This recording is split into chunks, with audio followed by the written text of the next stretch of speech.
afternoon, everybody. I'm going to go ahead and call the meeting to order. First, can we all stand for the Pledge of the Allegiance? I pledge allegiance to the flag of the United States of America and to the republic for which it stands, one nation, under God, indivisible, with liberty and justice for all.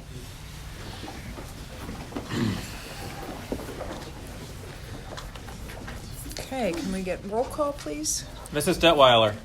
Here. Mr. Hooley. Here. Mr. McCartney. Present. Mr. Votaw. Here. Mrs. Walker. Here. And let's take a moment for silent prayer and meditation.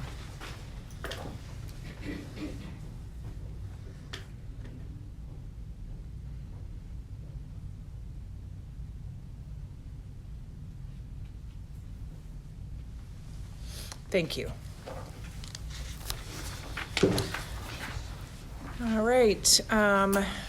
Section 2 of our agenda. Can I get a motion to approve the March 11th, 2024 agenda for today? Second. Roll call? Mr. Hooley. Yes. Mr. McCartney. Yes. Mrs. Detweiler. Yes. Mr. Votaw. Yes. Mrs. Walker. Yes. Okay, motion carries. Section 3, minutes. May I have a motion to approve the minutes from the February 12th, 2024 regular board meeting? So moved. A second. Roll call? Mrs. Walker. Yes. Mr. Votaw. Yes. Mr. McCartney. Yes. Mr. Hooley. Yes. Mrs. Detweiler. Yes. Motion carries. Nice. Section 4, commendations.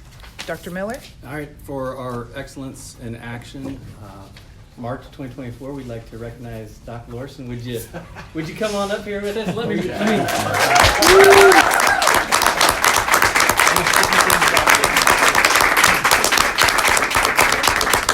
right, hang tight, okay? All right.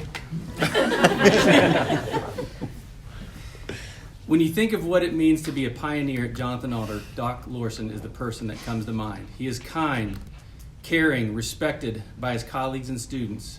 He pursues excellence in the classroom and goes above and beyond his job duties to create opportunities for students and for them to be successful. Even though Doc has been teaching for 44 years at Alder and 45 years altogether, he is always trying to improve his craft. Doc has a growth mindset and is always wanting to be better for his students. Doc also elevates students by how he treats them and cares for them. He lifts them up and shows them what they are capable of. Doc also elevates his work by going above and beyond the role of his job scope. He spends many extra hours here at school for extracurricular activities.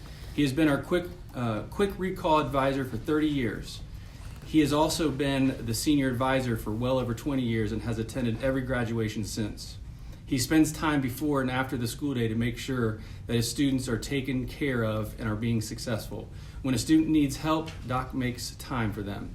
One staff member told me a story recently about Doc and shared it in passing. They told him that they were giving the AP practice test on Saturday and they weren't feeling well. Doc showed up on Saturday morning without being asked and gave his entire Saturday to come to school and help that teacher give the test, just because that's who he is. Doc is willing to help students and teachers with things outside of the school that he is knowledgeable about. Students and colleagues ask him questions about things such as woodworking, home maintenance, and he's always answering questions about physics and chemistry. There are also countless stories from staff members of Doc coming to events to help teachers out in his own time to make sure that they felt comfortable in their position when they were starting something new.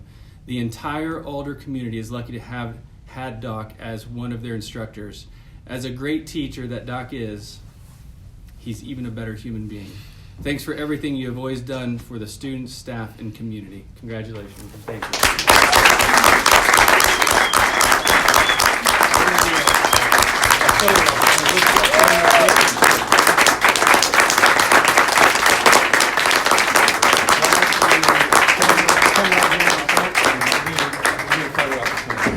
Photo opportunity.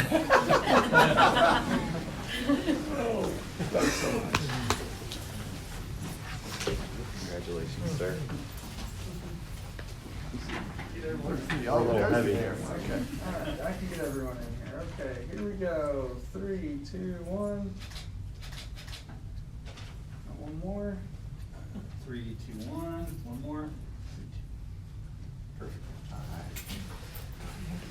Well, Doc, thanks so much.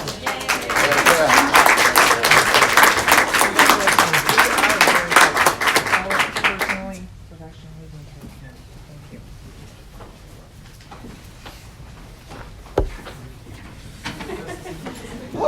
Wait a minute.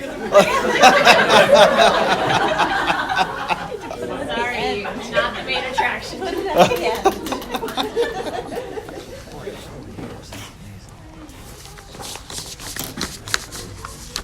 Okay, anyone else? This is your chance. I came early, but It's all right. It's all right. Okay, moving on to presentations. We have a presentation from Plain City Economic Development. Jason, Mr. Stanford. Mr. Stanford. Mr. Green.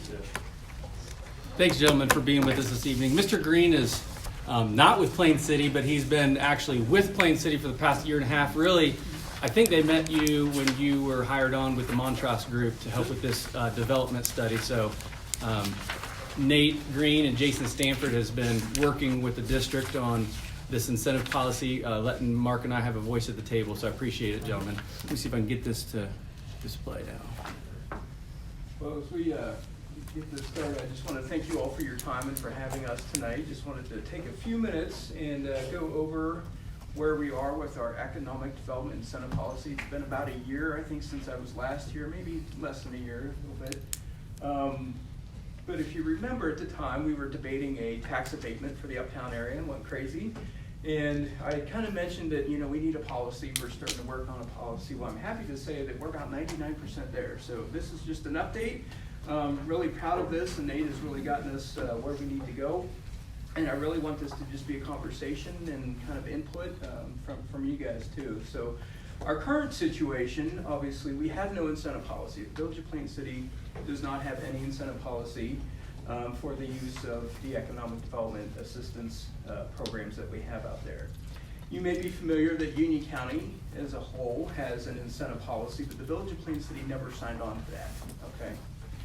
Past practices with our abatements, our CRA abatements, have been granted for maximum terms. That was the point of the conversations we had last time, okay? We were, as a village, we were approving tax abatements for some of the downtown restaurants and retailers that were maxed out at 100% for 12 years, okay? We thought that was a little aggressive. Accountability, actually Madison County approves and reviews our CRAs.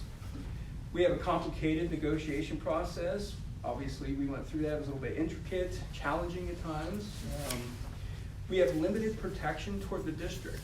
Okay, this is a big issue for both of us, you know, honestly. That we felt that the abatements, the way they were structured, really had inadequate considerations for your interest. And then also, you know, I'll admit this, that there's been some, I guess, better need for community impact considerations. You know, are the incentives that the village is doing, are they appropriate, and are they maximum impact for the community need? So our ultimate goal, the next slide, talks about what we are looking at with the development of an incentive policy. Obviously, we need a policy that fosters business growth and economic development. That's really why we're here. Creates job creation and payroll investment, private investment, all that good stuff. But really, the policy needs to facilitate prompt negotiations between the village and businesses and then the school district. It needs to emphasize the efficiency and consistency, so it doesn't matter what business comes to you, it's all pretty much standard across the board. That's what we're looking at. And then as of all that comes into play, we need to make sure that we respect and consider both the taxpayers of Plain City and then also our taxing authorities, like the school district. So as Nate, a part of his background is working with communities across the state of Ohio, a lot specifically in Central Ohio, on policies like this. So he can kind of attest a little bit about some of the other communities and what they've seen, and then we'll kind of share where we're at with our policy. Yeah, sure. So I'm Nate Greaves, the Montrose Group. We're an economic development consultant based here in Central Ohio. We have worked with Plain City, as Dr. Miller talked about, on the economic development economic development strategic plan. So we worked with the village over probably the last year on that, year and a half, I think. I can't. It might have been 2 years, Dr. Miller. It was a lot of calls, but. Anyway, we worked on that, and as Jason said, we work with communities all across Central Ohio, all across really the state of Ohio. You know, the communities that are able to attract the most growth, the most investment from both residential, mixed use, industrial, commercial, whatever it may be.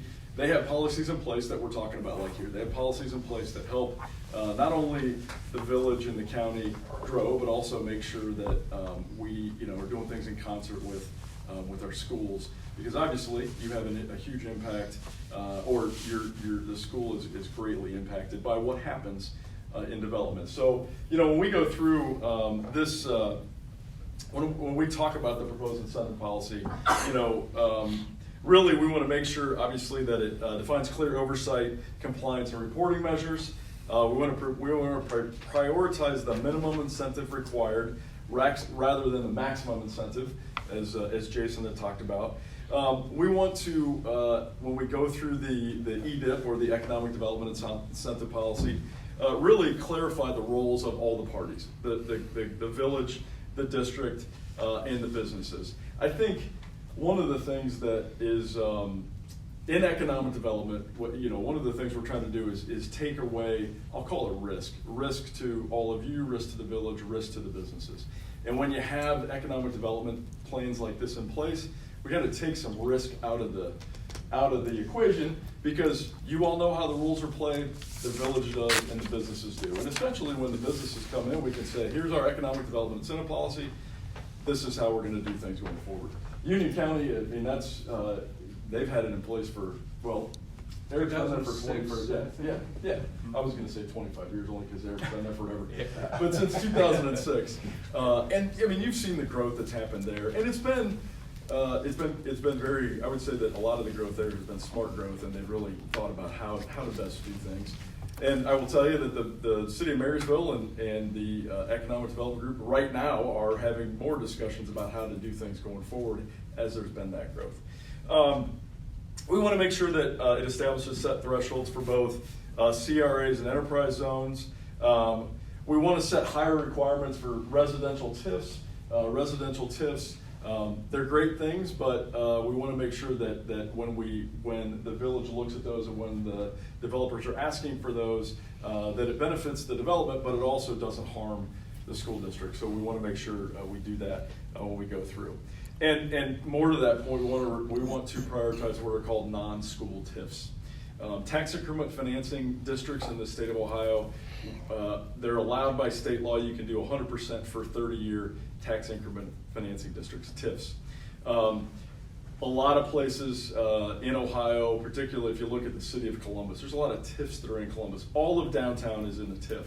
That is a 100% well, it's actually now 1% 60-year, but it's a 100% 30-year non-school TIF. And what does that mean? That means that all the real estate taxes that would have gone to the school district stay with the school district.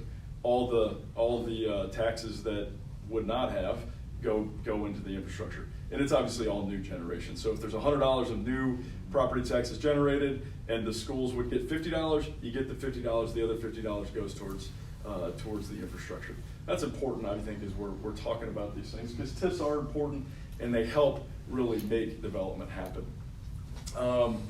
We want to prioritize or provide a straightforward and flexible path for community priority projects, big projects, things that we all want to see, that we prioritize those, and we have a good path for that. We want to allow for periodic policy updates. I talked about Union County, how they're doing that today with the city of Marysville. We want to make sure that there's check-ins and that we're all continue to be on the same page. We also want to make sure there's not political issues with as we go through this process. And so we know there's neighboring communities that have that. When there isn't a policy like this in place, there are some times when, you know, the school board or the village, they don't agree, and that creates challenges for new development. And again, I think we've said this several times, but we want to make sure it prioritizes financial responsibility and accountability kind of across all areas. Thank you. No problem. So I did pass out a draft copy of the incentive policy. So I think we're about 21 pages or so. So obviously I'm not going to go through that page by page. I don't think everybody wants to be here for a couple hours. But I want you guys to all look at that at your leisure and obviously feed comments back to Dr. Miller.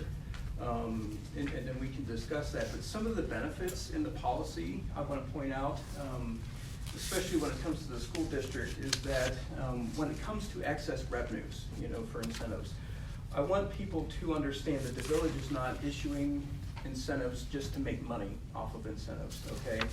So the policy very clearly outlines that as soon as it's financially feasible, we will pull the incentives, okay? Nate mentioned a TIF, for example, 30 years is pretty much standard, but actually we can flex TIFs whenever. So our goal as a community is that why do a 30-year TIF if a 20-year TIF or a 15-year TIF will work? Okay, so just keep that in mind. We're going to be a lot more conscious of the full length of the income, the tax payments. The negotiation process. The district will be involved through either direct discussions with Dr. Miller and Mr. Ingalls, or their membership on our Tax Incentive Review Council or our Housing Council. We have a lot of regular conversations that happen even through our Economic Development Committee, through council. So we want to make sure that the school is involved. Obviously, the schools are legally obligated. I mean, we have to let you guys know when there's any incentives. What we're saying is, A, we will do better on that, and B, we will make sure that you're notified of all pending real estate property tax abatements, regardless if you're supposed to or not. Because there are actually some cases that you don't necessarily need to be involved, but we will include you up and beyond state requirements there. In-kind contributions, developers in the policy will be encouraged, we can't require this necessarily, but they will be strongly encouraged to contribute to the district, whether that's making donations for scholarship programs or baseball programs or something like that, even toward internships and mentoring programs and things like that. We want to make sure that businesses don't just take an incentive and run. You know, they need to be involved in the community. And it's things that benefit the district, right? I mean, that's important. Benefit the districts and the students, not necessarily what the business wants to contribute, but what makes sense for all of you and your students. And to that point too, that's when it's important to have the feedback from the district too, because when we are communicating that to the businesses, we want to make sure that we're saying obviously the right things. Jason, why can you not? I know we have policies in place that require in-kind contributions. So what do you mean when you say you can't require it? It's undefined. So if you came to us and you said you want businesses to specifically support a business program within the school, we could write something like that. There's no legal teeth that we have to actually enforce that versus like the revenue sharing agreements and pilot payments and things like that. But if you have anything specifically you want us to start targeting when we mention incentives with businesses, we'd be happy to do that. So if it said that a new business has to do 2 internships a year, that's not enforceable? Not really. Okay. That's where the turd comes in. Well, and that's what I would say. You know, it's not. There's nothing in state statute that says if you don't meet that, the tax abatement goes away. But the reality is, and I think Martin, you just said it, in the Tax Incentive Review Council process, Which is annually, right? Which is annually, they have to. Right now, we're going through that process right now. If they don't meet that, if it says in their agreement they're supposed to have 2 internships and they didn't do any, well, then we can look at it and go, well, maybe that impacts what happens if the tax abatement goes forward. Sure. Okay. Now, when it comes down to more of the financial side of those requirements, that's where we get into revenue sharing and potential pilot payments. So, as it is right now, whenever there is a real property tax abatement issue, whether it's a CRA, an enterprise zone, even a TIF, by law, the district is required to receive 50% of the annual income tax that's collected from that project, from the village. But that only applies when the payroll associated with those projects exceed either $1 million, if that's an enterprise zone, or $2 million with the CRA. Okay, so you guys are already, you didn't know that, right? See, that's something that's really interesting. So what we've looked at, if you want to do the next slide here, what's interesting is, obviously this is in place. It's a state law requirement through the ORC, but we haven't had to do this with you guys yet because none of the CRA abatements that we have in Uptown Plain City actually go past that $2 million payroll. One of the things that we're looking at is it's really unlikely that the payrolls for any of those projects will ever exceed that $2 million threshold. We're talking restaurants and retail, okay? But it's individual, not in total. Is that right? Exactly. Yeah, So- yeah, okay. Yes. So as a result of that, you guys most likely will remain uncompensated for any of the CRAs that Plain City currently has, and we have 9 of them, okay? Just keep in mind, we are aware and we do track payroll, so if by chance something changes along the line, we will come back to you guys and basically make that whole. However, what we're kind of wanting to explore with you, and we've had conversations before about this, is setting up a standard payment in lieu of taxes scenario. And what this is basically, it's an arrangement where a property owner, so this would be the business, would be required to make payments back to you guys in lieu of certain taxes, okay? Right now, there are no state laws mandating businesses do that, but we are willing to work that into the agreement because we can make that a part of our agreement. So the policy as it's written now basically says that any businesses, again, benefiting from the CRA, the enterprise zone, or the TIF program would be obligated to enter into a pilot arrangement with the district if their abatement exceeds 75% in 10 years, okay? Why 75% 10 years? That's the state cap for what school board needs to approve, okay? Anything under that, it's a notification. We went through that with the CRA. That's why it was 45% for 7 years. But anything over that, the 75% for 10 years would automatically now kick in a pilot payment, okay? We're completely willing to do this, and I think a lot of communities have worked out similar arrangements with other school districts. It's been very popular across the state of Ohio. What we're asking for you guys to kind of think about is really, can we get beyond just a regular pilot payment and actually head toward a standard payment? So it doesn't matter if it's a Honda facility coming into Plain City or if it's a hotel. If we were offering a 100% tax abatement for 10 years, can we basically standardize what those businesses would be required to pay back to the school board? And that would be basically a percentage, okay? So we are saying, for example, we could require a business to pay back 25% of your lost revenues out of that abatement. I think this would be very beneficial to the district. Obviously, it guarantees revenue back to you when you're not really legally due those revenues outside of the income tax revenue sharing. But it also makes sure that everybody, again, at the table knows exactly what to expect. And Nate, you can probably testify that this has been a very popular thing. It is. I mean, there are, there are these pilot arrangements that are done all across the state of Ohio. Certainly here in Central Ohio, we've had a lot of growth. There's more of them here than there are anywhere else. If you look down at Rickenbacker, in Pickaway County, northern Pickaway County is the Taze Valley District. We've done several agreements there with industrial developers and Taze Valley, where there is a pilot payment, this percentage, they get a 30% payment back, payment in lieu of taxes. That is 30% of what they would have gotten had it not been, had the tax abatement not been in place. Out in Licking County, in Etna Township, Southwest Licking Schools out there has a very similar arrangement. Down the road here in West Jefferson, they have a pilot payment as well. It's a little bit different. It's not that percentage. It's based on a per square foot charge, but it's certainly they have they don't get a whole lot right now. Don't do that. Standard is 25 to 30%. What's the highest pilot payments you've seen? The highest is probably around 30%. That's the highest we've seen. Why so low? Well, I mean, what we're trying to do is we're trying to encourage the development to happen, and the reason a lot of the times let me just take a step back. The reason for tax abatements is to encourage development, right? Property I taxes. think we need to encourage people here, given all the housing we have coming in. I mean, Well, seems to me like That's you're. a different, that's Yeah. a- I know it is. I'm just saying, this is a very desirable community. Sure. Located where it is next to Dublin. Sure. And I don't want you to give away the farm because it's customary to attract business to an area. So I don't disagree with you. I think what we're talking about a lot in these cases are more industrial and commercial development.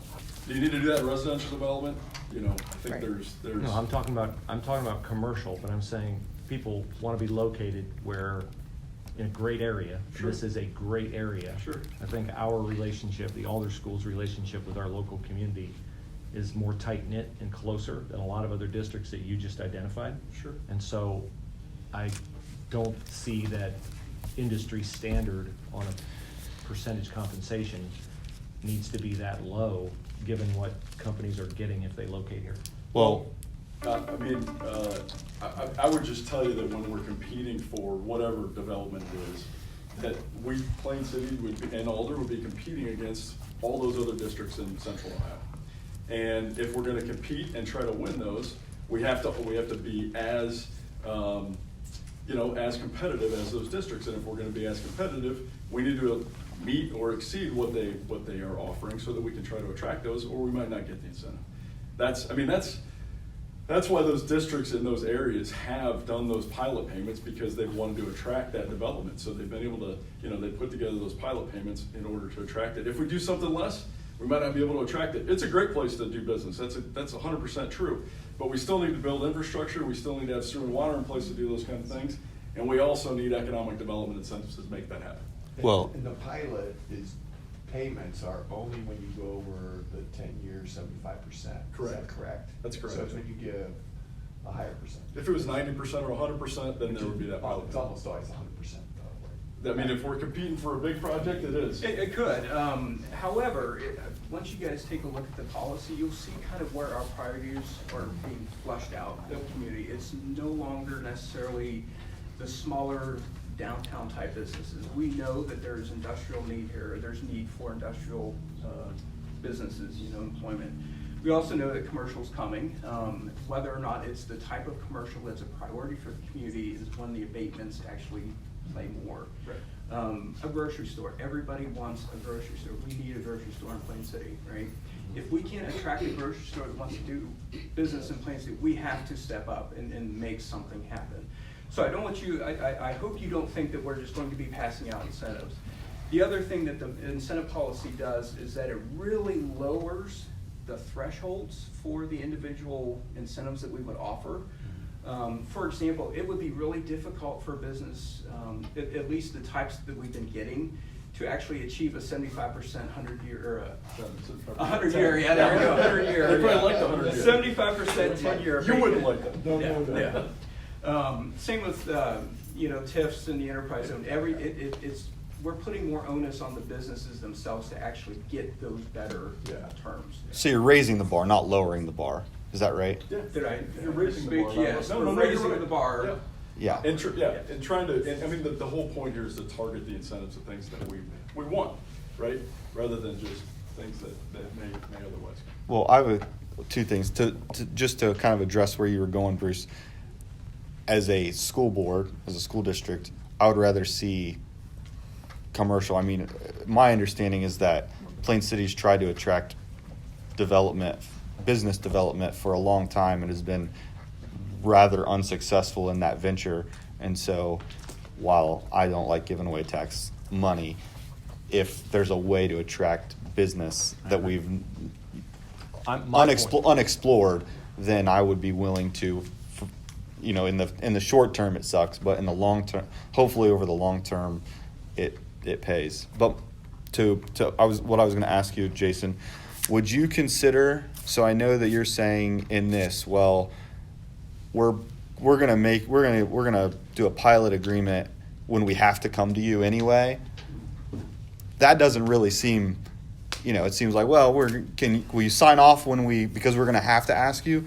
Would you be willing to do something on a lower, like basically if you said, hey, any CRA, EZ, or TIF agreement that we give, we're gonna implement a pilot program or a pilot payment, because that's a partnership, not just giving us something when you have to give it just to get us to sign off. Would you consider something like that? Absolutely. Yeah, we're open to discussion on that, as long as we remain competitive. Sure. That will be our priority. The reason we landed at that 75% 10 years is that also that kicks in the revenue sharing agreement with the income tax. So that it's not like we pulled the number out of the air.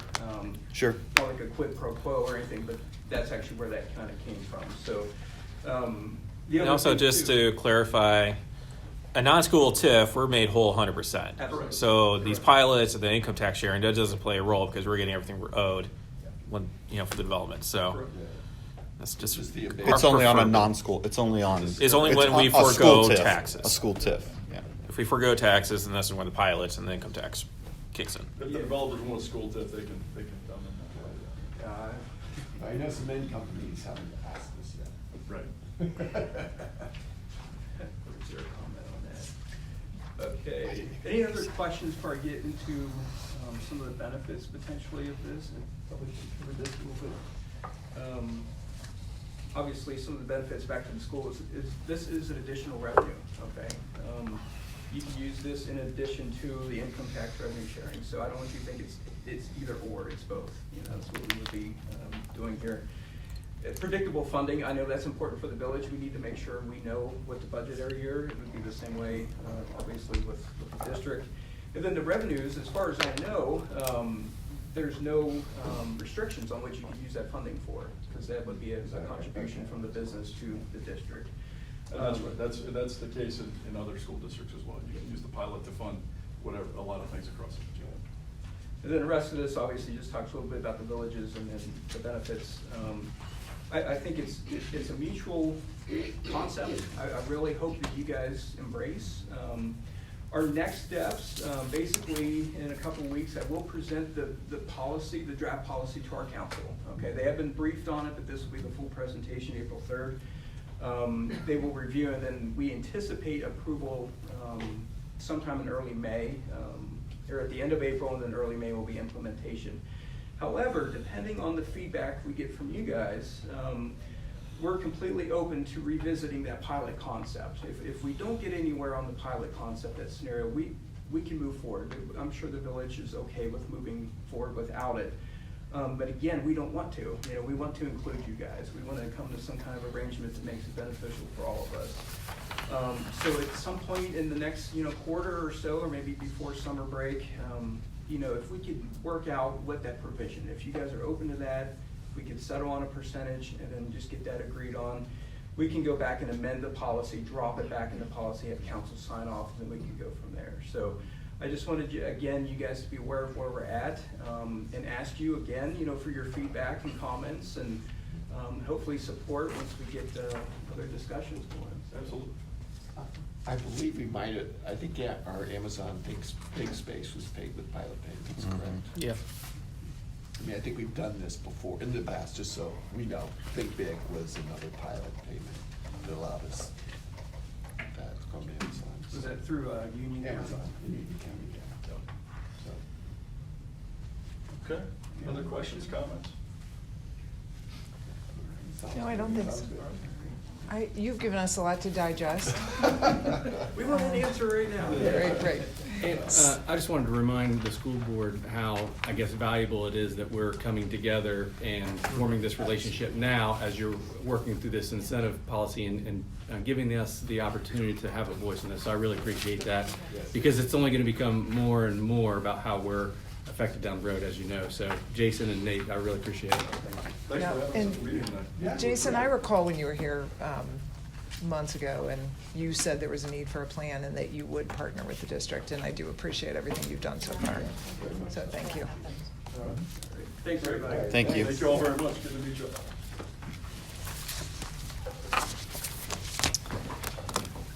Okay, public participation. Tyler, nothing? Okay. Moving on to section 7. 7.01 are the financial report, is the financial report for February 2024. Can I get a motion to approve the report? Thank you, gentlemen. Yes. So I'll do moved. that. So I got Bill first and then a second. Second. Thank you. Okay, any, I just want to point out a couple highlights really quick. So this year, we participated in the property tax advance through Madison County, so we received 4 advances in February. As far as I can tell, district wasn't doing that in the past. All that is essentially is what it sounds like. We get some of our real estate money a little earlier. So I just want to point that out, why there was such a large change there. And secondly, we received our payments for excess costs through the state this past month, and I want to thank Mrs. Kroll for all of her help in getting that together. This year we received $206,000 in reimbursements back. Wow. Last year was $16,000 and nothing the previous years. So thank you, Becky. So that just helps us provide the services we need for our special education population, and get to do it again for threshold costs here in a couple weeks. So can't wait for that. Great. So. Is the 82% portion of the pie for salary and benefits, is that typical? Yeah, it's usually it's like between 78 and 83%. Because we're a service organization, our money is in the people. okay. Any additional questions? Okay, roll call? Mrs. Detweiler, Yes. Mr. Hooley, Yes. Mr. McCartney, Yes. Mr. Vota, Yes. Mrs. Walker. Yes. Motion carries. Yep. Okay, 7.02, can I have a motion to accept the amended appropriations and certificate of estimated resources as presented? So moved. It's pretty self-explanatory for these ones.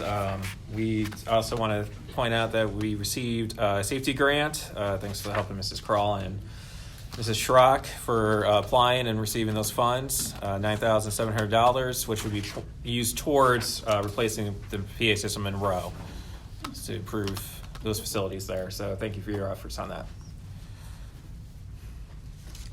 Okay, thank you again, Mrs. Kroll, Mrs. Schrock. All right, any further questions?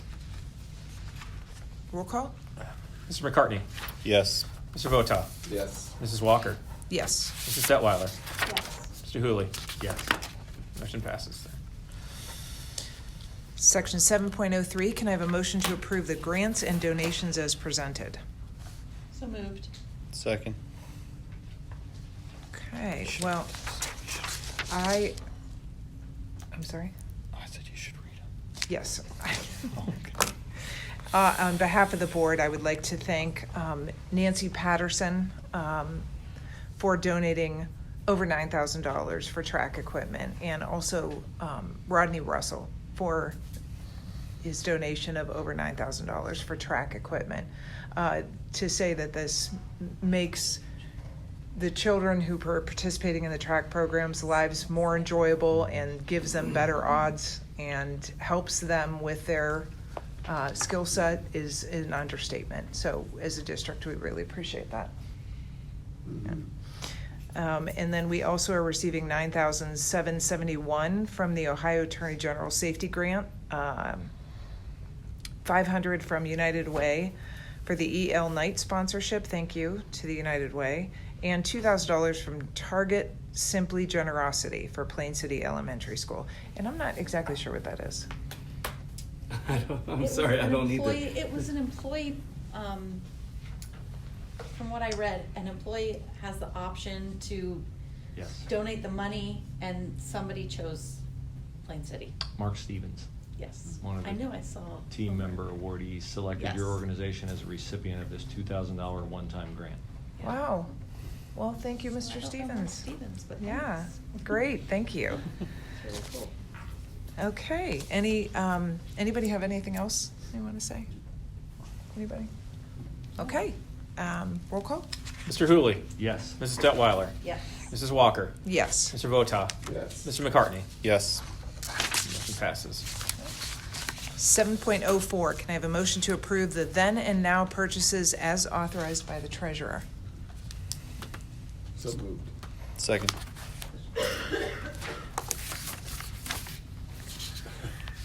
Any questions or discussion? Just, can you, again, just real quickly explain Yeah. to everybody what the then and nows are? So then and now, this is when we receive an invoice that is dated before a purchase order. So just kind of get everything in order. You're supposed to have a purchase order in place before getting a goods, services, and an invoice. This particular one came about because we were changing over a process for how the maintenance department is putting in requisitions for purchase orders. In the past, they were doing some. My office was doing some. We had various meetings trying to get this straightened out. Now, going forward, the maintenance department is going to be putting in their own requisitions. I would like to share too that, I guess, raising the expectations with our operations department and our maintenance department, really diving in deep to see how we're making decisions when it comes to HVAC and our water system. It's really complicated. It's different from building to building. Certainly the water and sewer going down 42 is going to improve things, but until then, we want to spend as very little as possible to get us to that point.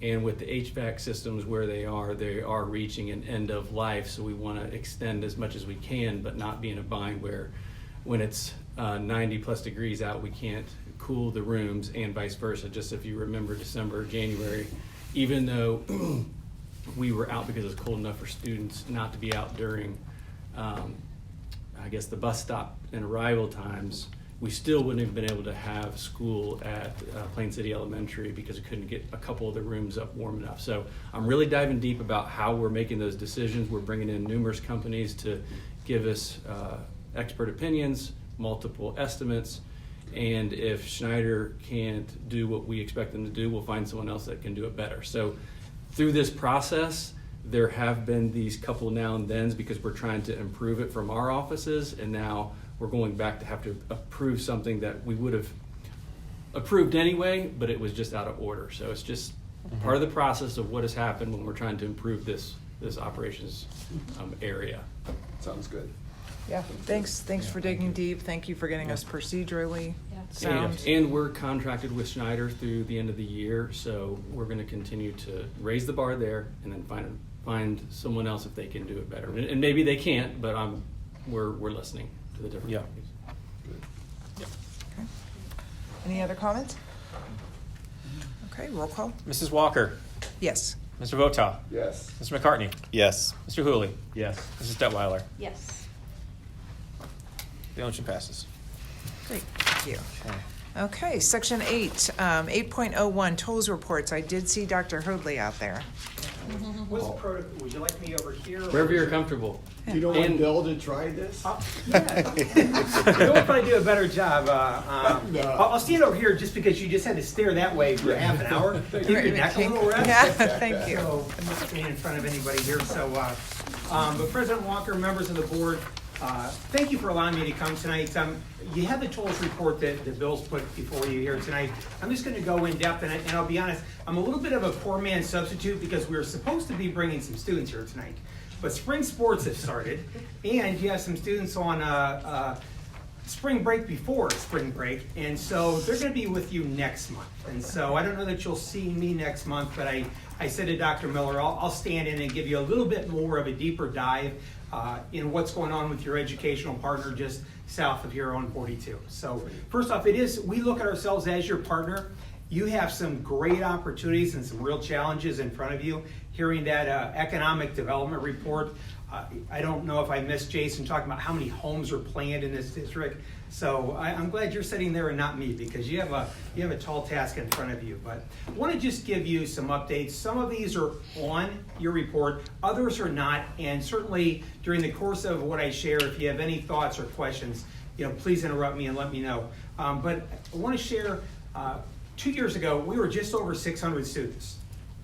We just accepted over 800 applications for level 1 next year, of which to date 670 students have said yes to those applications. 65, I believe, are Jonathan Alder students.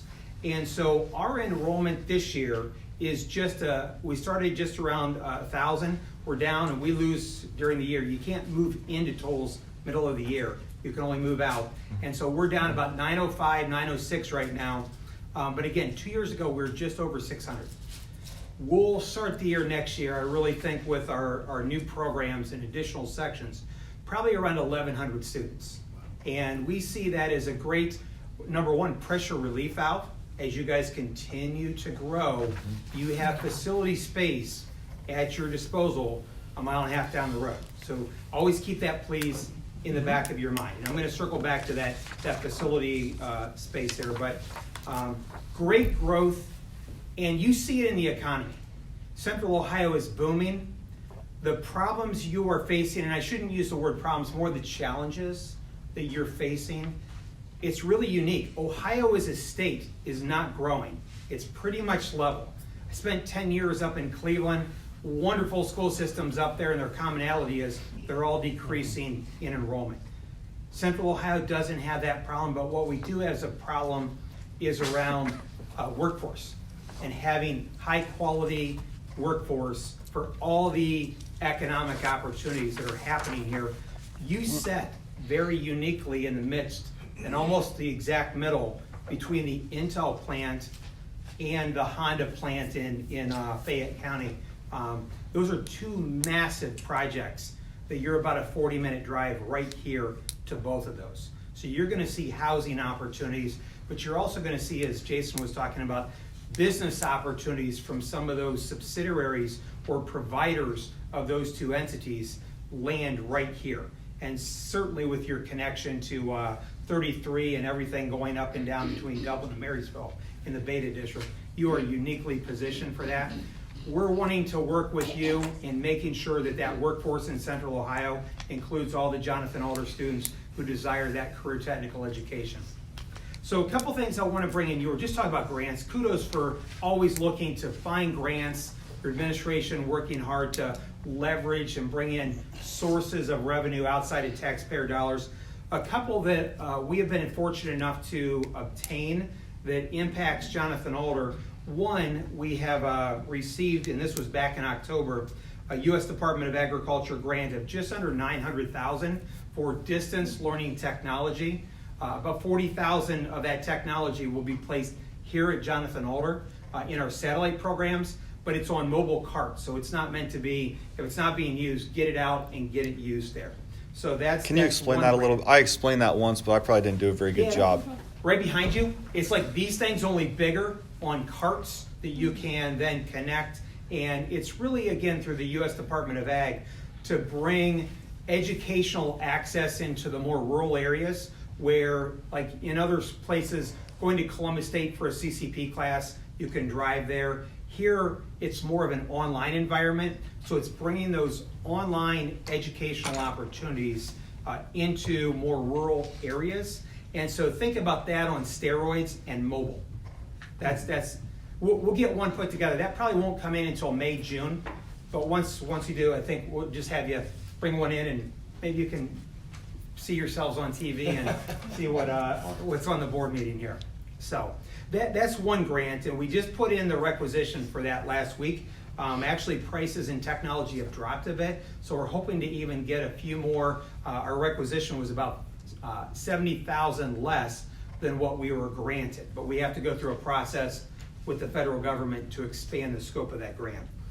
Announced last week, tolls, and we combined this with our 5 rural associate districts, received $533,000 from the Career Tech Equipment Grant. You might have heard that announcement from the Lieutenant Governor and Governor last week. About $80,000 of that, $533,000, will be VEX robotics equipment, again, coming out into our satellite programs. We wrote that specifically to benefit all of our rural associate districts there.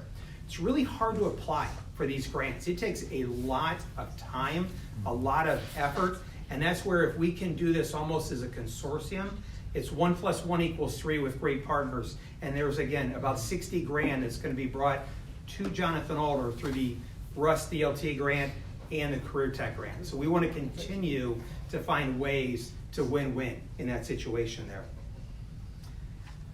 I don't know, Bill, if you've shared already, we had a board meeting Saturday. Okay, we actually find those very effective.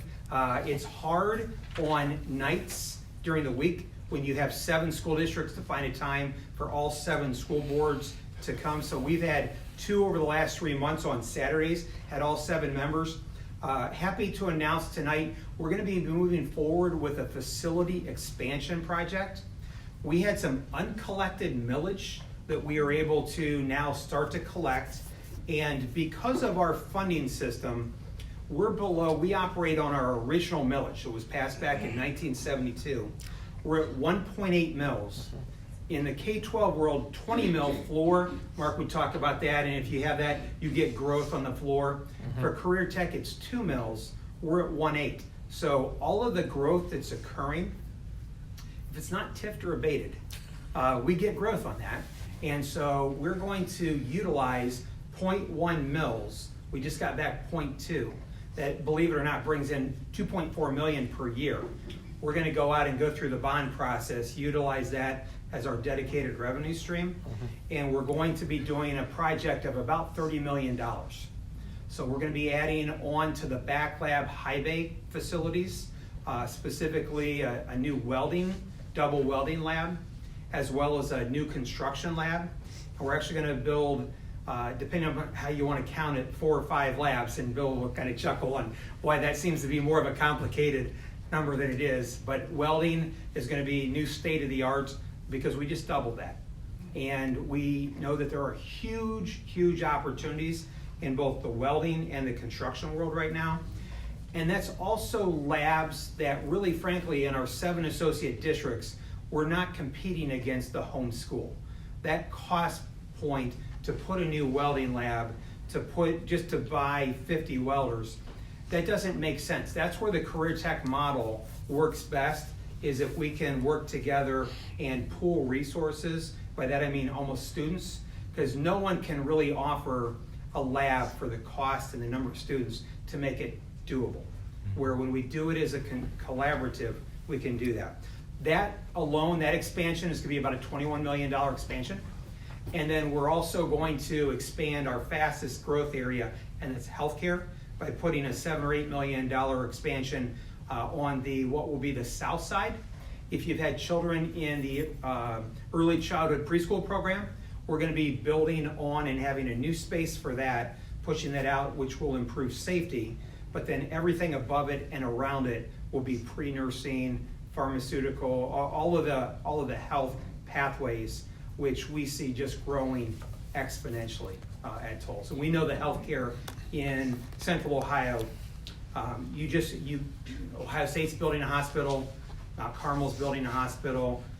It's all good for us. High quality healthcare in our backyard, but they need a high quality workforce, and that can start at Tulsa. Well, and the healthcare thing is new. The Welcome Center was a pie in the sky thing that we, quite frankly, we thought we were going to have to pare down the high bays, but with this additional revenue stream, the fact that we're going to be able to do both of them is very new information. It is. I mean, we were taking big swings at a state grant for the back labs. We ultimately did not receive that. We thought we were dead in the water, and then with the 0.2 mils that we were able to get back, it just opened up some options that we didn't, even a year ago when we were going through our master planning, we didn't realize that we had that.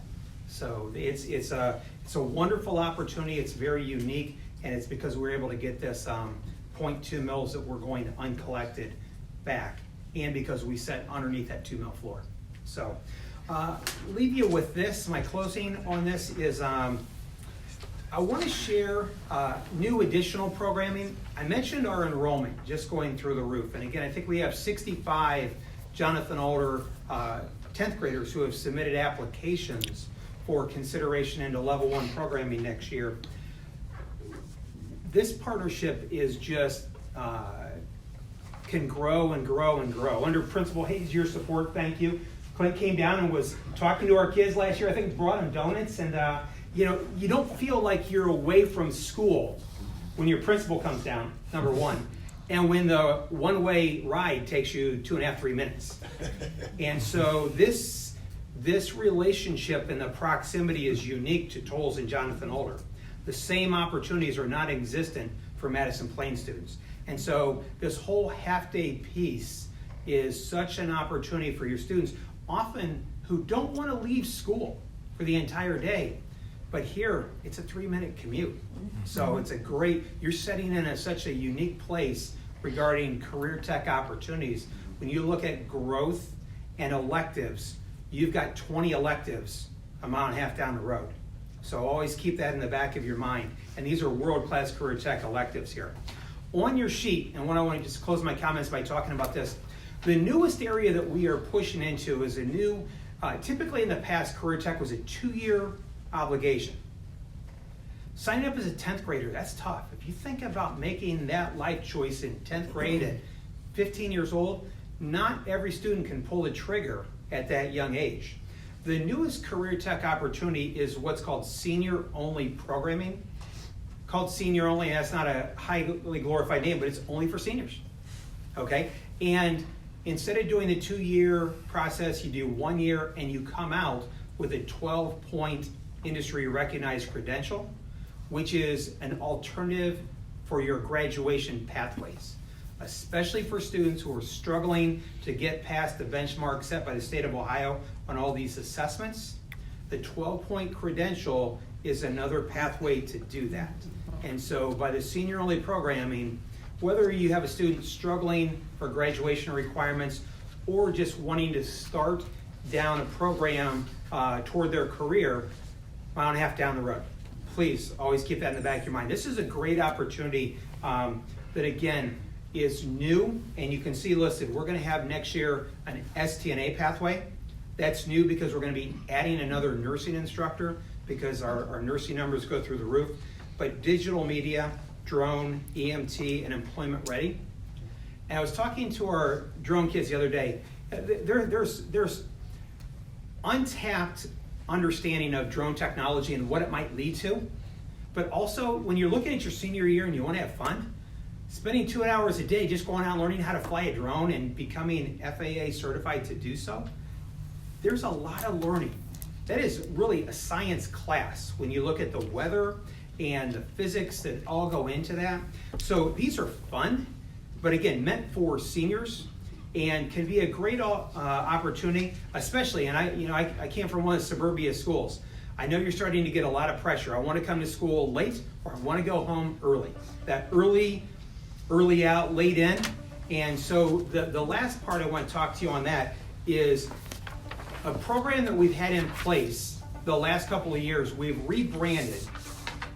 We've given it the title ELITE, which stands for Experiential Learning and Technical Education.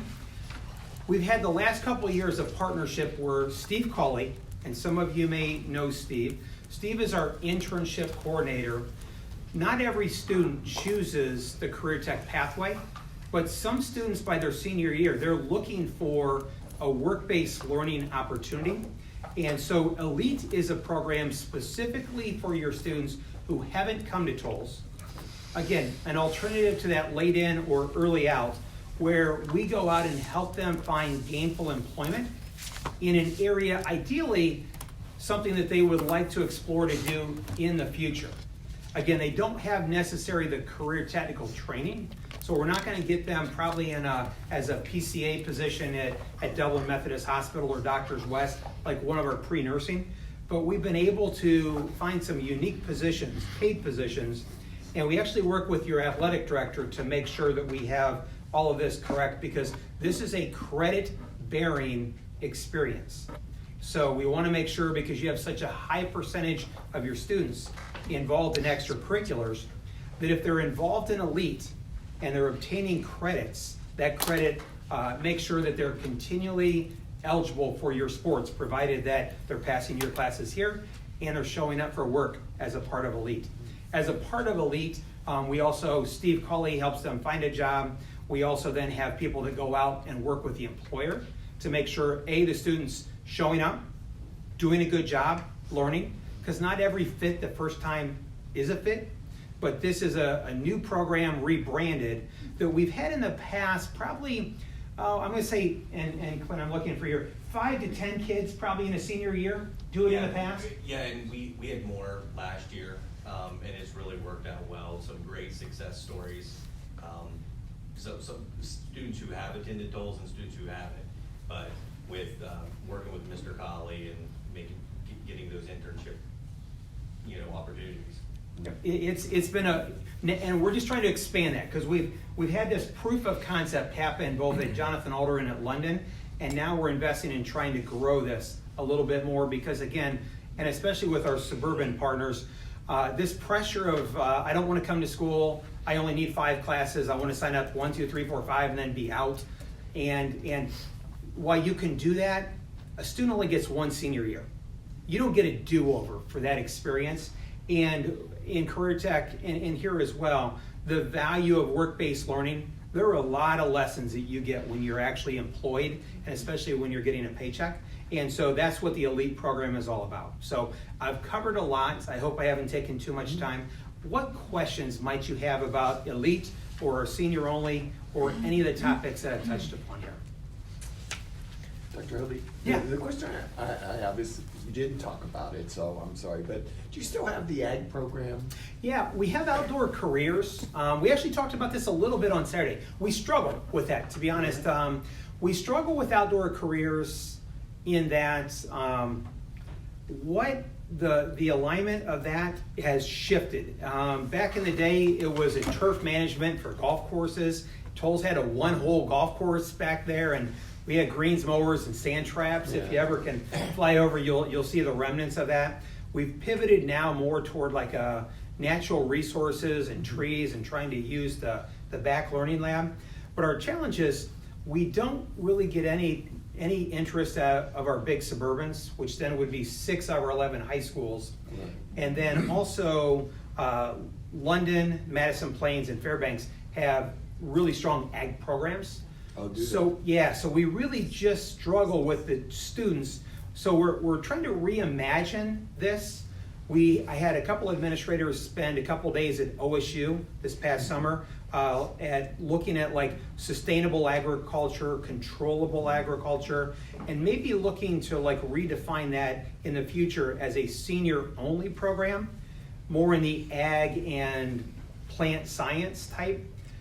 Because we think, I mean, Jonathan Alder, but also West Jeff, don't have ag programs and have a lot of huge Right. farms around that. But There's a lot of science, there's so Oh, much yeah. involved in that. It just seems like it'd be a tremendous opportunity, and it's kind of our heritage and our culture out here. Right? It is. And we got Farm Science Review that unfortunately got hit by the tornado a couple weeks ago, but that's one of the biggest places in the state of Ohio for the latest and greatest in agricultural resource or research. So we're hoping that if we kind of pivot that into maybe a senior only, so it's not a 10th grader having to make that decision, but a junior at this type of year, say, I'm looking for that, and we'd like to have a science credit associated with it and leverage Ohio State, which from a research standpoint is as top as you're going to find here in the state of Ohio as far as agriculture.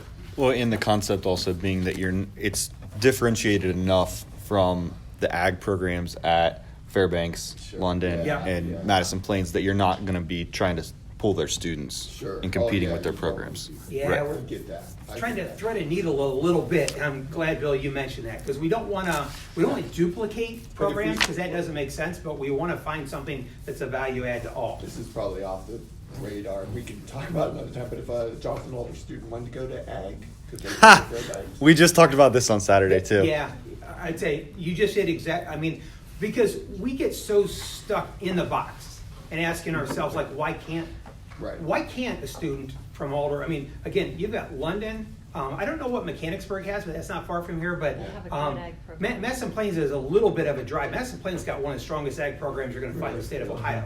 They used to have 3 ag teachers, now they're down to 2. London has a really nice program, but we get in the box of thinking Career Tech is down the road at Toles. Why couldn't we explore as what's called a Career Tech planning district, have those opportunities? We also get stuck in you're either there or here all the time. Right. As opposed to I get it. flexible scheduling. Yeah. But yeah, we But there are consortiums that do exactly what you just Yeah, okay. Yeah, they call suggested. compacts. compacts. Yeah. Yep. Yep. Yeah, in fact, you see that model as much as you see the joint vocational school, Okay. where it's like you have the ag, I've got the culinary, you have the pre-nursing, And you and just- we just kind of rotate around the schools so that there's not a standalone facility. Right. So it's a model that's very successful.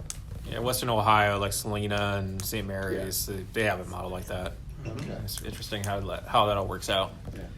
And honestly, that's what Columbus is. Columbus is the career tech for not just their students, but also for Upper Arlington, Bexley, Grandview, and Westerville. So that's the same type of thing. Yeah. Other Dr. questions? Hurley, I have parents that say to me personally, a lot of times, we miss the boat with tolls. So the senior-only programs are really filling a gap that's needed. So Thank I you, just thank wanted- you. Yeah. And with that, adult education is right down the road as well. You know, Right. we've fallen into this societal thought that it's college for all. Higher education in our fire department, we have a lot of JA students in our fire department adult-wise, but also the industrial maintenance, which goes right back to Intel and Honda. That is a great job, and it can be through certification. There's also a lot of financial aid available for adult learners. It's great. Yep, thank you for that. That's great. Am I to understand that if, like, the elite program, is that anything the student may have interest in? Or is it strictly the programs that you guys kind of have that? Yeah, great question. One of those No, great question. And Clint, avenues? you may have some knowledge about some specific things, but it's students who haven't been to tolls. Right. These are JA students who Right. junior year have been here, and sometime their senior year, they say, I'd like to start learning about a certain career. Do you know any of the? Yes, so Steve and I will sit down with the student Okay. and talk to them, and it needs to be focused on their career goals. Like, we're not just giving them an internship to go work a job that a high school student's gonna do. Right. It needs to meet their career goals, and it's a pathway that they can go into. So Steve will find different opportunities for students, and then basically I need to approve them, and he needs to approve it, so. Okay, so they talk to you, not their counselor? Yeah, well, it goes through the counselor, and Okay. then if there's a question about whether or not this meets their career goals, then it needs to come to me. Okay, okay. And again, we want to make sure that they're on track for graduation. We want to make sure that, they're taking care of business here, because they go out in the workplace and they're getting a paycheck. They need to perform, so. When are the senior-only applications due? Is it passed now? No, When we're is the- taking applications right now, because most of the schools are scheduling right now. Yes. Those programs are not likely to fill up. For the most part, this is year 2 of those. So even, and I know our high school folks don't like this, but kids change their mind over the summertime. They get their schedule in August and like, did I sign up for that? And so the door's always open. There's always gonna be room for those programs. And the STNA might be one that actually could be a semester program. We've talked about that. We haven't finalized that. It really, if you go out in the private sector, you don't need that amount of time for an STNA. We could do that first semester and then have kids in the elite program second semester and bring in another program. And on the senior onlys, I don't want to belabor my time, but the Employment Ready is a perfect example for a 12-point credential for students who are really struggling. We have, the certifications are like forklift, man lift, things that will allow you to get into a nice paying position. I think, Mark, about your old employer down at West Jeff, Route 40 and all those businesses, Yes. every one you For go sure. through and help wanted, help wanted, help wanted, Yes. help wanted. You come in with those certifications, you're gonna get a job Great. like that. Yep. Those are good Yeah. jobs, too. And you talk about forklift and man lift, you have those in the agricultural place as well. And that's a safety as well. Yep. All right. Well, thank you very much, Dr. Last thing I Hurley. gotta say, make sure on your calendar, April 24th, that is the Tolles School Board Dinner. It's been on there for a year. Remember, Julie, I know this will be your first, won't be your last. And it's the highlight of us being able to say thank you for being great educational partners. So that's April 24th. I think it's on the back of Bill's report tonight. And we just appreciate all your support and love working together with Jonathan Alder students to make sure they have a great education. So thanks for your Thank time. you. We appreciate Thank it. you. Thank you. Well, I asked for a few Toll students to come and present, but get the superintendent. As long as we get a Next couple month. students next month, that'll be Next great. month. Thank you, I mean, Dr. Hurley. it was almost almost as detailed as Mr. McCartney's regular tolls report.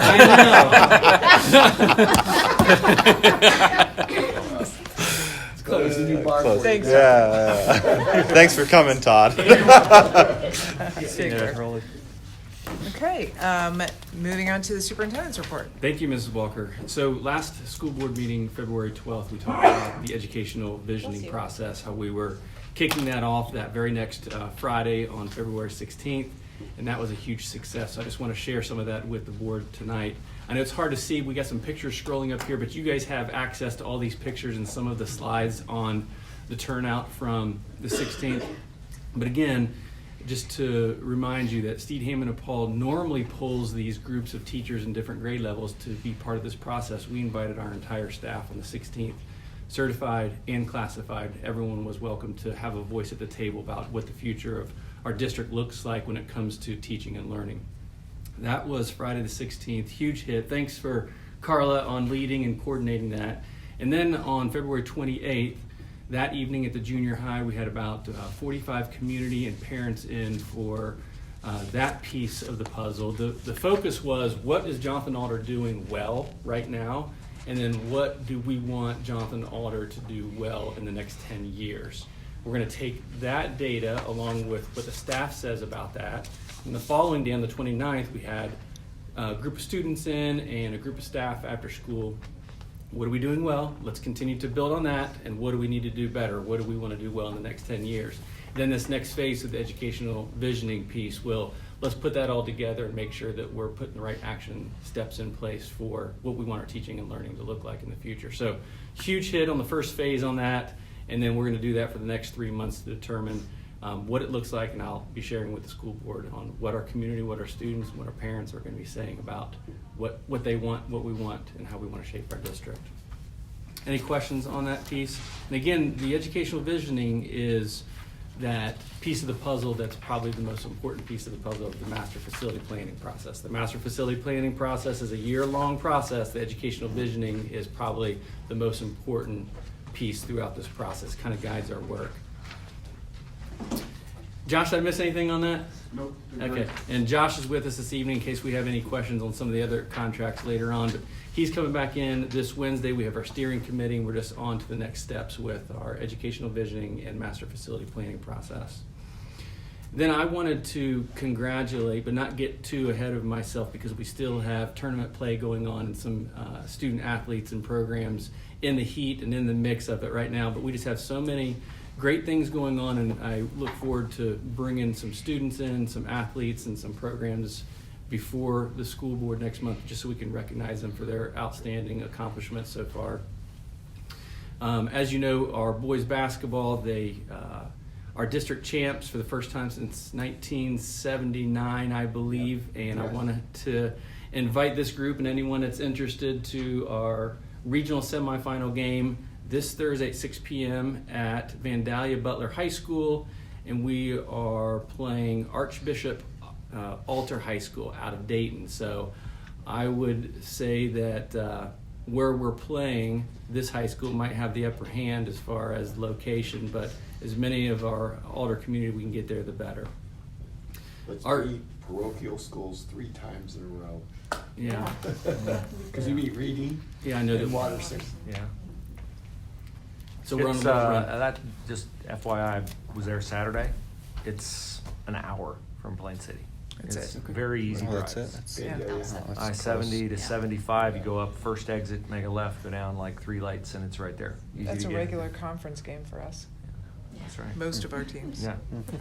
Very easy drive. Right? Yeah. So just to, I guess, recognize a few others, and we're going to bring them in next month, but the girls basketball CBC champs, boys wrestling CBC champs, 3 boys competed at the state level, girls wrestling, Ava Ader, state participant, cheerleading 7th place, OASSA Division III, boys bowling district runner-up, girls bowling, first state participant. We have Lily Schneider, earning CBC Athlete of the Month, school swimming record holder, state qualifier freshman and sophomore year, CBC Swimmer of the Year, and Village of Plain City Youth Spotlight Award winner. So we have so many students competing at this really high level, and I'd like to recognize them next month. So That's all I have for my report, Mrs. Walker. That's great, thank you. Okay, moving on to section 9 is a consent agenda regarding personnel items. Can I get a motion to approve 9.01 resignations? I'll second. 9.02 employment, and 9.03 job descriptions. So moved. I'll second. Okay. Is there any, did you want to add anything about the job I descriptions? can certainly touch on that, and if you have any more in-depth questions, Mrs. Crawl is prepared to speak on it as well too. So I sent an email to the board last week about, our 380 IEP students, 218 504 students, and numerous evaluations that's currently under review and more to come. And I think we're doing a great job. Becky Crawl oversees all of the things with special ed so well, but I feel that we can service this department and these students even better with someone working directly under Mrs. Crawl. This individual will report right to her. We'll be able to attend IEP meetings. Mrs. Crawl spread out so thin throughout the district. This will really help give that support, and we're hearing that from our teachers as well too, for that extra support. So that's what this request is about, and it's not hiring an individual yet. It's just setting the stage for a job description, and I may bring someone back to you in the near future who we think would be the best leader for that role.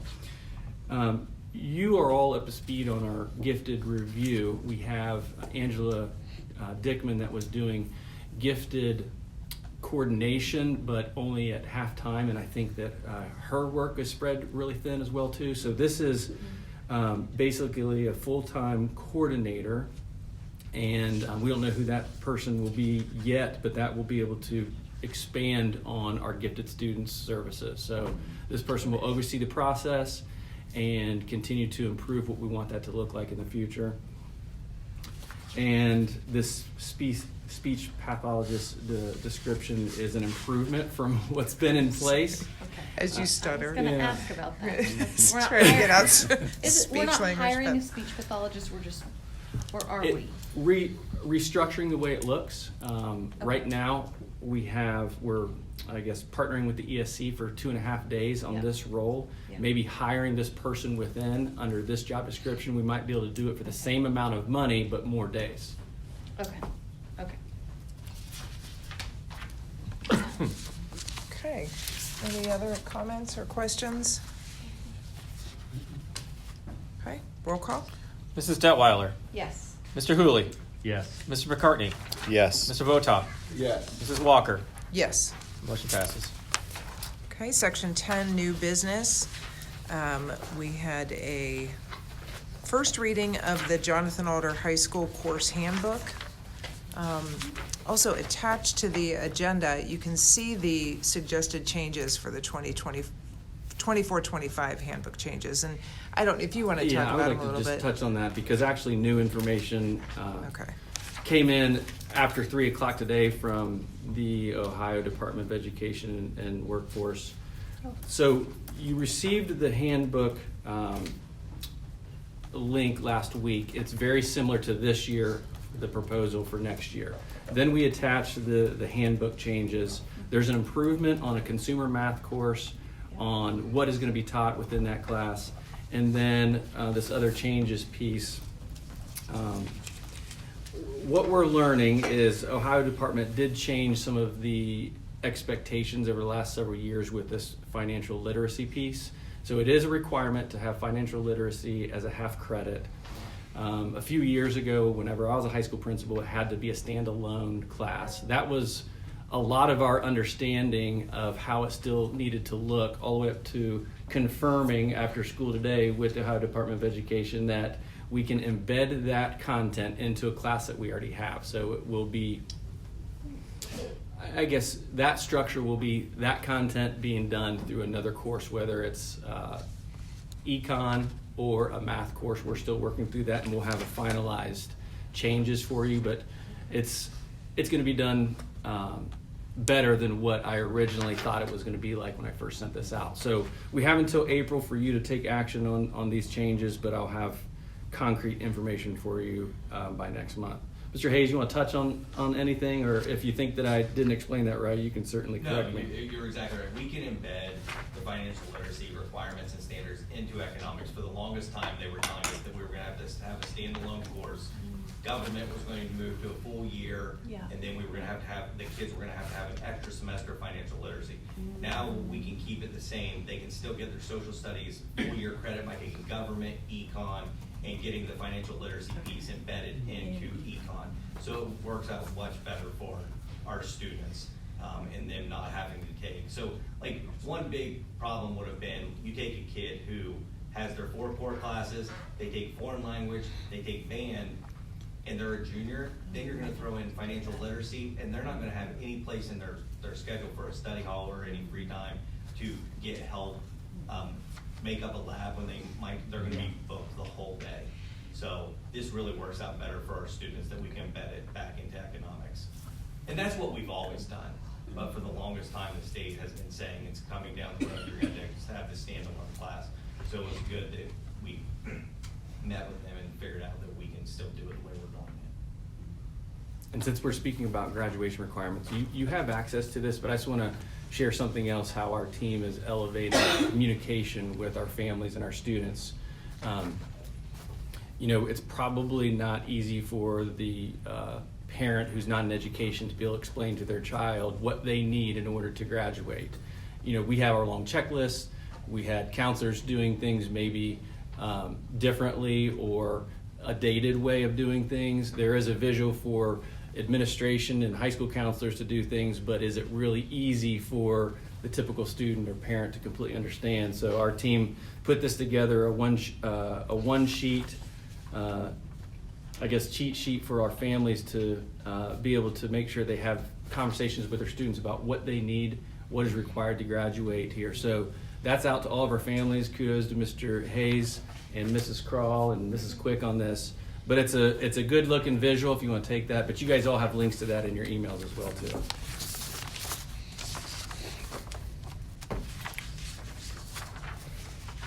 So we'll be getting another update on the suggested changes. I'll confirm, or maybe they won't. I'll confirm next month before you vote on the final handbook how this financial literacy turned out. But as of today, we're embedding that content into current classes. That's great. Okay. Moving on to 10.02, can I get a motion to approve the established agreement between the Board of Education and a student and family? So moved. I'll second. Okay. Any discussion? All right, roll call. Mr. Hooley. Yes. Mrs. Detweiler. Yes. Mr. McCartney. Yes. Mr. Vota. Yes. Mrs. Walker. Yes. Motion carries. 10.03, can I get a motion to approve the proposed master facility planning contract with SHP? So moved. Second. Discussion? Well, as the board knows, we've been in contract with Steve Hammond and Paul. Josh has been hanging around. He wants to hang around a little bit longer.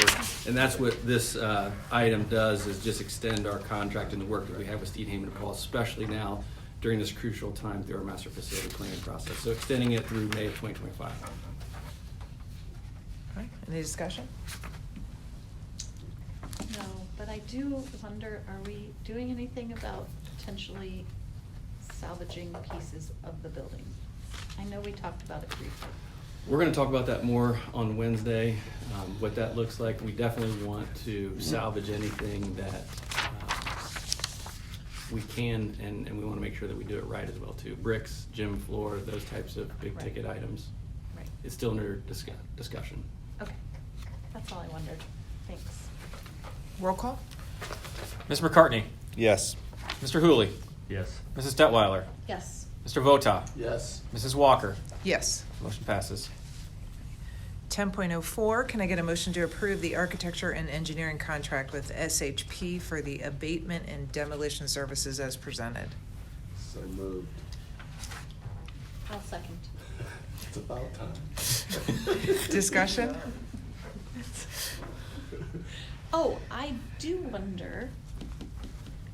Is there any way for us to, let me re-say that. Is there a definitive date for this to begin? No. Oh, to begin, there's a timeline. Is there any way for us to block off the chimney so the swifts don't nest this year before we demolish it? If So that'd be part of the abatement process, maybe? It's gotta happen pretty quick. I think they're coming into the area. Like this month? Maybe. I don't have a definitive answer for you on that. Like, we have a ladder or a lift. I have some plywood. We can just cover the hole. I mean, I Did- think we can come up with. Just because Well- if we don't, then they're in there. Did How do you demolish it with swifts living in there? Chimney swifts. We Department have of to be concerned about the Agriculture or- chimney swifts, okay? Sorry, friends. They said it would be a nice gesture if we attempted to find them a new home. But they didn't, did they? We're not required.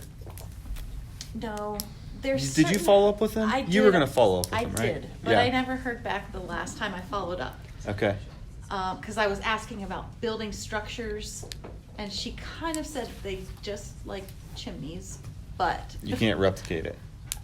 It's a chimney and that's it. I mean, I think You that could you put 'em in can. Can we someone save else's the chimney? chimney? Right. Can we just move the Can we chimneys, just have Josh? the chimney I wonder, relocated? can we move the chimney to the new park they're building downtown? with Perfect. right- Perfect. Station and all? Strap it to Perfect. the water tower. Are they there yet? They surely are moving into the If area they're not, soon. if they're like Martins, they come towards the end of the month. Like, my Martins aren't back yet, but they'll be back soon. All right. Well, Well, can we- Mr. Finnick, is there any way you can rent a lift and just put plywood on? Let's get guidance. I don't know, I'm just, I'm not going in there. I don't know, we could look at something, I haven't answered.